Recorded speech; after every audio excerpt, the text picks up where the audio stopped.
kasih. Nah, hari ini Ibu Desi tidak sendiri. Ibu ditemani oleh Tina. Loh, Bu Desi, Tinanya kenapa nih Bu Desi ya? ya kenapa Tina hari ini? Tina kurang semangat ya?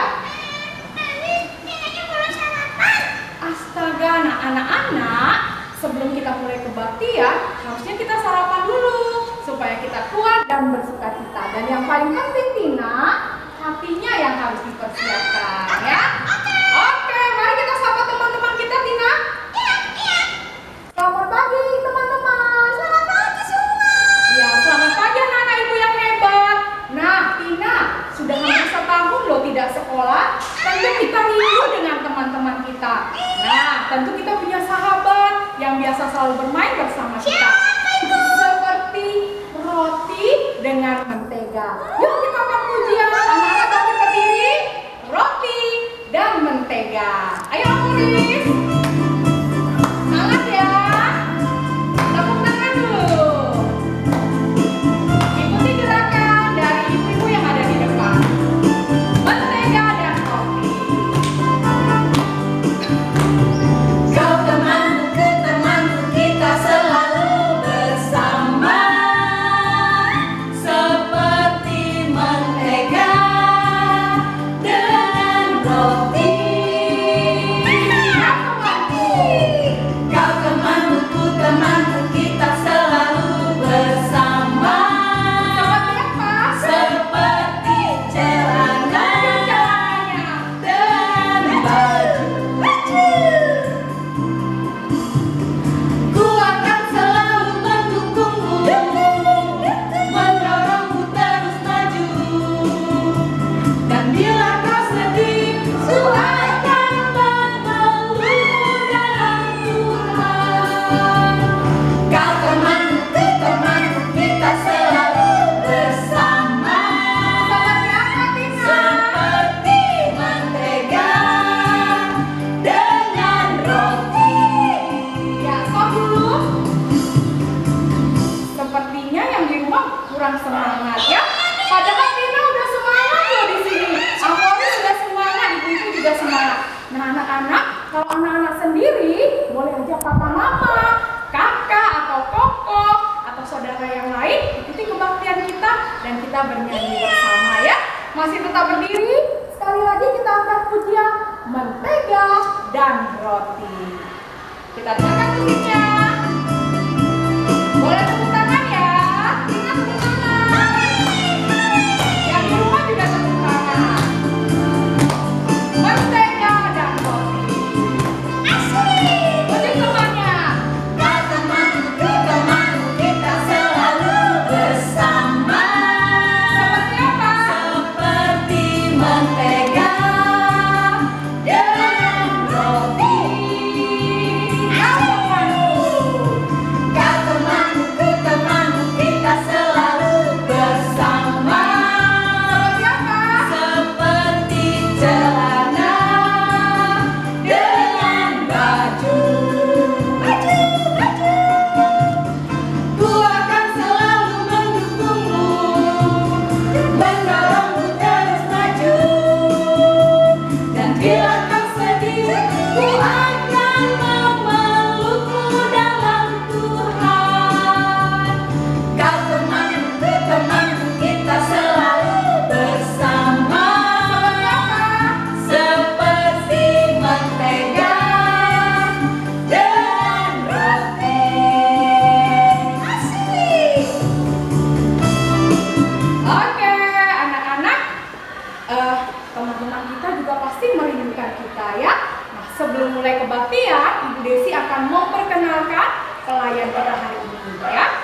MC Ibu Desi Natalia, untuk pemusiknya adalah Amori Salomo Manalu, untuk teman kita Tina Susi Suciwati, Ibu Friska, dan koreo serta singernya adalah Ibu Mary dan Ibu Widya. Dan tidak lupa yang akan menjadi pelayan firman kita Contoh Hendy Chen serta Ibu Rini yang selalu membantu kita di dalam perekaman ya. Oke, sebelum kita mulai, kita mau mempersiapkan hati kita. Anak-anak yang tadi masih berdiri silahkan duduk. Kita kita berdoa sendiri di dalam hati kita lewat saat ini. Mari kita berdoa.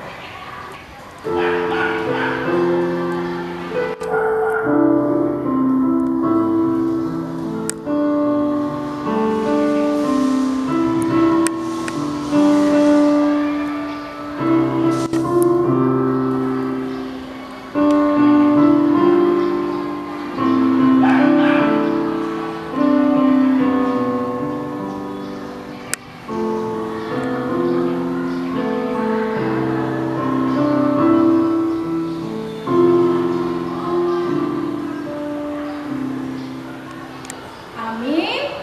Anak-anak masih ada sukacita? Ada. Tina sudah sukacita? Ada. Puji Tuhan. Karena hari ini kita akan mendengarkan firman Tuhan, kita tetap bersukacita di dalam hati kita. Karena ada Tuhan yang menguatkan kita. Kita akan angkat pujian dari adalah sukacita di hatiku. Anak-anak bangkit berdiri, nanti ikuti gerakan dari ibu-ibu yang ada di depan. Adalah sukacita di hatiku. Boleh tepuk tangan ya, semangat ya. Adalah sukacita di hatiku, di hatiku, di hatiku adalah sukacita di hatiku. Diberikan Tuhanku, aku bersyukur, bersukacita. Kasih Tuhan tinggal di dalamku. Aku bersyukur, bersukacita. Kasih Tuhan tinggal di dalamku. Sukacita sekali lagi. Sukacita di hatiku, di hatiku. Di mana? Di hatiku adalah sukacita di hatiku. Diberikan Tuhanku, aku bersyukur, bersukacita. Kasih Tuhan tinggal di dalamku. Aku bersyukur, bersukacita. Kasih Tuhan tinggal di dalamku. Ya anak-anak, kita akan mendengar kesaksian dari teman kita lewat puisi. Tapi sebelumnya kita mau bernyanyi lagu Allahku besar, kuat dan perkasa. Kita dengarkan musiknya, Allahku besar, kuat dan perkasa.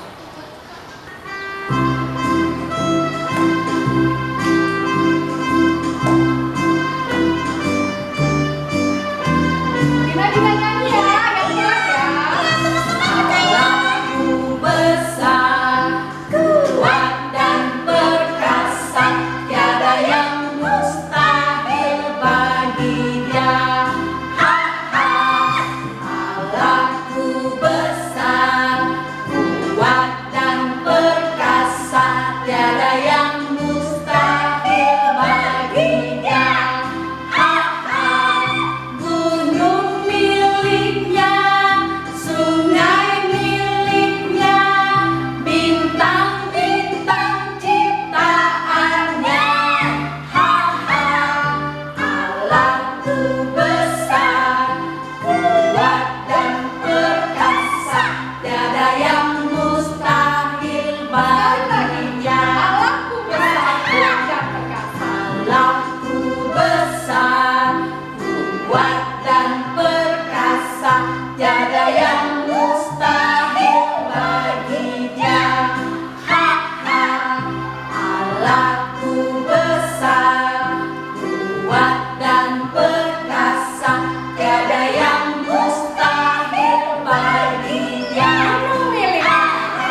Terima kasih untuk anak-anak ibu yang sudah memberikan kesaksian hari ini, kesaksian pujian.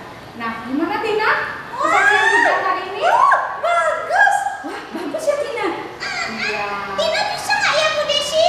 Iya, luar biasa ya. Biarlah kesaksian pujian tadi menjadi kemuliaan bagi nama Tuhan. Nah, sebentar lagi kita akan mendengar kebenaran firman Tuhan yang akan dilayani oleh Contoh Henrychen. Tapi sebelumnya kita mau mempersiapkan hati, pikiran kita. Silakan anak-anak duduk yang manis, ya. Jangan ribut, jangan mengganggu teman. Pikiran kita hanya kepada Tuhan. Tapi sebelum kita mulai, Tina, kita mau angkat satu pujian yang mengingatkan bahwa kita punya teman yang hebat. Tidak perlu takut apapun karena Yesus sayang pada kita. Padaku, pada kalian semua. Kita angkat pujian, Yesus sayang padaku. Ayo teman-teman. Kita suaranya yang kuat ya, yang kuat juga. Yesus sayang padaku. Yesus sayang padaku, Alkitab mengajarku, walaupun kecil lemah, tapi Yesus kasihlah. Yesus Tuhanku sayang padaku, itu firman-Nya di dalam Alkitab. Yesus sayang padaku, Alkitab mengajarku, walaupun kecil lemah, tapi Yesus kasihlah. Yesus Tuhanku sayang padaku, itu firman-Nya di dalam Alkitab. Selamat pagi anak-anak yang terkasih di dalam Tuhan. Bersyukur hari ini kita kembali dapat beribadah dan sekali lagi kita akan mendengar kebenaran firman Tuhan. Namun sebelumnya Bapak akan mengajak kita sekalian untuk kita berdoa. Mari kita berdoa. Bapak, terima kasih hari ini kami boleh kembali beribadah di hadapan-Mu. Kami mengucap syukur Tuhan, dan pagi ini kembali juga kami akan mendengar firman-Mu. Engkau yang menolong kami. Kami serahkan waktu ke depan ke dalam tangan-Mu. Di dalam nama Tuhan Yesus kami berdoa. Amin. Nah, anak-anak, hari ini kita akan belajar tentang bagaimana Tuhan menjaga setiap mereka yang mengalami ketakutan. Apakah anak-anak pernah mengalami ketakutan di dalam hidup? Tentu ada banyak hal yang kita takuti, bukan? Satu hal yang akan kita renungkan bagaimana Tuhan menolong setiap mereka di dalam rasa takut yang mereka alami. Nah, sebelumnya Bapak mengajak kita sekalian untuk membuka firman Tuhan, dan mari kita membacakannya bersama-sama. Firman Tuhan pagi ini terambil dari kitab Raja-Raja, lebih tepatnya 2 Raja-Raja pasal yang ke-6 ayat yang ke-13 sampai dengan 17. 2 Raja-Raja pasal yang ke-6 ayat yang ke-13 sampai 17. Mari kita membaca firman Tuhan ini bersama-sama. Anak-anak sudah menyiapkan Alkitab? Kalau belum, Bapak menunggu sebentar. Anak-anak, mari kita membuka Alkitab kita bersama-sama. 2 Raja-Raja pasal yang ke-6 ayat yang ke-13 sampai 17. Demikian firman Tuhan. Berkatalah raja, "Pergilah melihat di mana dia, supaya aku menyuruh orang menangkap dia." Lalu diberitahukannya kepadanya, "Dia ada di Dotan." Maka dikirimnyalah ke sana kuda serta kereta dan tentara yang besar. Sampailah mereka pada waktu malam, lalu mengepung kota itu. Ketika pelayan abdi Allah bangun pagi-pagi dan pergi keluar, maka tampaklah suatu tentara dengan kuda dan kereta ada di sekeliling kota itu. Lalu berkatalah bujangnya itu kepadanya, "Celaka tuanku, apakah yang akan kita perbuat?" Jawabnya, jangan takut, sebab lebih banyak yang menyertai kita daripada yang menyertai mereka. Lalu berdoalah Elisa, ya Tuhan, bukalah kiranya matanya, supaya ia melihat. Maka Tuhan membuka mata bujang itu, sehingga ia melihat. Tampaklah gunung itu penuh dengan kuda dan kereta berapi sekeliling Elisa. Nah anak-anak, hari ini kita akan mendengar bagaimana Tuhan menolong Elisa dan juga pelayannya. Ada anak-anak yang sudah tahu siapakah Elisa itu? Elisa adalah nabi Tuhan. Nah, suatu saat ada satu raja Aram. Dia ingin menangkap Elisa. Dan dari tentara-tentaranya, raja ini mengetahui bahwa Elisa itu ada di kota yang namanya kota Dotan. Setelah diketahui kota itu, kemudian raja ini mengirim banyak sekali tentara. Untuk apa? Untuk menangkap Elisa dan juga pelayannya. Mengapa raja ini ingin menangkap Elisa? Nah, raja Aram ini itu sedang berperang dengan bangsa Israel. Setiap taktik, setiap rencana, setiap hal yang mau dilakukan untuk menyerang bangsa Israel, tapi selalu diketahui oleh bangsa Israel, sehingga Raja Aram ini tidak pernah berhasil menyerang bangsa Israel. Nah, setelah diselidiki oleh raja ini dan juga oleh tentara-tentaranya, kemudian diketahui bahwa setiap taktik itu ternyata sudah diketahui oleh bangsa Israel, sehingga mereka dapat mempersiapkan diri sebelumnya. Nah, siapa yang memberitahukan kepada bangsa Israel untuk setiap rencana Raja Aram ini? Ya, Nabi Elisa yang memberitahukan. Nabi Elisa ini mendapat penglihatan dari Tuhan, sehingga dia kemudian mengetahui apa saja yang akan dilakukan oleh Raja Aram untuk menyerang bangsa Israel. Semua rencana ini diketahui karena Allah yang menyingkapkan, Allah yang memberitahukan semua rencana ini kepada Nabi Elisa. Oleh karena itu, Raja Aram ini kemudian ingin menangkap Elisa. Supaya apa? Supaya tidak ada lagi orang yang memberitahukan kepada bangsa Israel tentang rencana mereka. Nah, tadi Bapak sudah katakan bahwa banyak sekali tentara yang ingin menangkap Elisa. Tapi ternyata Tuhan menolong Elisa. Seperti apa atau bagaimana Tuhan menolong Elisa? Nah, tadi di bagian akhir atau di ayat yang ke-17, pasal yang ke-6 ayat 17, di sana dikatakan bahwa berdoalah Elisa, ya Tuhan, bukalah kiranya matanya. Matanya siapa? Matanya pelayannya, supaya pelayannya itu dapat melihat. Melihat apa? Jadi ternyata sewaktu tentara itu datang ke kota Dotan, tentaranya Raja Aram, itu tentara Tuhan juga datang. Di sana dikatakan bahwa tampaklah gunung itu penuh dengan kuda dan kereta berapi sekeliling Elisa. Ya, Tuhan mengutus setiap tentara-tentaranya ini untuk menolong Elisa. Tapi tentara ini tidak dapat dilihat oleh tentara-tentara Raja Aram tersebut. Elisa dan pelayannya yang hanya dapat melihat. Dan kemudian kalau misalnya kita baca kelanjutan dari ayatnya, kita dapat melihat bagaimana kemudian Tuhan bertindak menyelamatkan Elisa. Tentara-tentara yang datang itu matanya itu tidak dapat melihat siapa sih sebenarnya Elisa itu. Kemudian diarahkanlah Elisa ke satu kota, yaitu kota Samaria. Jadi Tuhan menolong Elisa dengan membuat tentara-tentara Raja Aram itu tidak mengenali Elisa. Sungguh satu pertolongan yang begitu luar biasa dari Tuhan, bukan?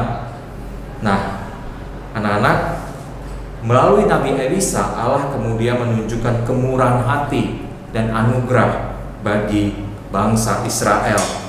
Tentara Aram yang pada awalnya ingin menyerang bangsa Israel itu tidak pernah berhasil, karena melalui Elisa lah Tuhan memberi pertolongan. Nah, ketika juga ada tentara Aram yang ingin menangkap Elisa, Tuhan juga membantu Elisa untuk supaya tidak ditangkap oleh tentara Aram tersebut. Nah, Tuhan itu melindungi setiap umatnya, bahkan sebelum mereka memintanya. Di bagian firman Tuhan yang tadi kita baca, kita tidak melihat bagaimana Elisa berdoa meminta Tuhan untuk menolong dia, tapi Tuhan yang lebih dulu menolong dia. Nah, hal yang sama juga dilakukan Tuhan kepada kita. Di masa sekarang, kira-kira menurut anak-anak, seperti apa sih Tuhan menolong kita? Nah, kalau anak-anak ada membaca di kitab Kejadian bahwa setiap manusia jatuh ke dalam dosa, dan akibatnya apa? Akibatnya itu adalah penghukuman kekal. Nah, agar manusia yang telah berdosa ini bisa diselamatkan, maka Allah mengutus anaknya, Tuhan Yesus Kristus, yang melalui pengorbanannya setiap kita ini diselamatkan dari apa? Dari hukuman kekal. Ya, Tuhan sangat mengasihi kita ya. Maka kemudian dia mengutus anaknya tersebut. Di dalam Yohanes 3 ayat 16, firman Tuhan mengatakan bahwa karena begitu besar kasih Allah akan dunia ini, sehingga kemudian ia telah mengaruniakan anaknya yang tunggal, supaya setiap orang yang percaya kepadanya tidak binasa, melainkan beroleh hidup yang kekal. Allah begitu mengasihi manusia, anak-anak, dan ia mau melakukan apa saja untuk menyelamatkan manusia, termasuk bahkan mengutus anaknya yang tunggal untuk mati di kayu salib. Kisah Nabi Elisa yang tadi kita dengar memperlihatkan kepada kita bahwa Allah begitu maha kuasa. Allah memegang kendali dan juga melindungi setiap umatnya. Oleh karena itu apa? Kita tidak perlu takut. Bahkan ketika kita berada di dalam situasi yang begitu menakutkan, karena kita berada di dalam penjagaan Allah, kita berada di dalam pemeliharaan Allah. Nah, kalau misalnya tadi kita dengar dari apa yang Bapak sampaikan bahwa Allah mengutus tentara-tentaranya untuk menolong Elisa. Nah, untuk saat ini mungkin kita tidak melihat seperti apa sih tentara-tentara Allah tersebut, tapi bukan berarti Allah tidak menolong kita. Allah dapat menolong kita melalui teman-teman yang ada di sekitar kita, dan juga dapat menolong kita melalui orang tua kita, atau melalui guru-guru kita di sekolah. Mungkin ada satu waktu di mana kita begitu sulit mengerjakan setiap tugas. Kita tidak mengerti akan setiap penjelasan dari guru. Tapi kemudian ada teman kita yang membantu untuk menjelaskannya kepada kita, atau ada orang tua yang membantu kita, yang mengajari kita untuk memahaminya. Ya, seperti itulah, walaupun memang mungkin kita tidak menyadarinya, tapi begitulah juga bentuk pertolongan Tuhan bagi kita. Banyak hal yang bisa dilakukan Allah untuk menolong kita dari ketakutan dan kesulitan yang kita hadapi. Nah, anak-anak, sekarang Bapak mau bertanya kepada anak-anak, apa yang menjadi ketakutan anak-anak pada saat ini? Apakah takut karena virus COVID-19 yang masih ada sampai hari ini, yang membuat kita begitu ketakutan dan kita tidak tahu harus berbuat apa-apa? Tuhan akan menolong anak-anak. Atau pada saat ini kita takut bertemu dengan orang-orang tertentu yang mungkin kita pikir orang tersebut akan menganiaya kita, akan menyiksa kita, akan mencelakakan kita. Tuhan juga akan menolong kita. Atau anak-anak ada ketakutan lainnya. Apapun itu, mari Bapak pada pagi ini mengajak kita sekalian untuk datang kepada Tuhan, dan Tuhanlah yang akan menolong kita untuk dapat melewati setiap kesulitan tersebut, setiap ketakutan tersebut. Mari Bapak mengajak kita sekalian untuk kita mengakhiri perenungan kita di pagi ini dengan berdoa. Mari kita berdoa. Bapa, terima kasih untuk sekali lagi firman yang boleh kami baca, yang boleh kami dengarkan di pagi ini Tuhan. Memohon belas kasih-Mu. Engkau tahu apa menjadi ketakutan kami. Engkau juga tahu bagaimana kami menghadapi setiap kesulitan. Tapi kami tetap boleh percaya Tuhan, sebagaimana Allah yang telah menyelamatkan Nabi Elisa dan pelayannya, Allah yang sama yang juga akan menyelamatkan kami di dalam kesulitan kami, menyelamatkan kami dari ketakutan kami Tuhan. Tolong kami untuk mau datang ke hadapan-Mu dan menyerahkan setiap ketakutan kami Tuhan. Bapa, inilah doa permohonan kami. Di dalam nama Tuhan Yesus kami berdoa. Amin.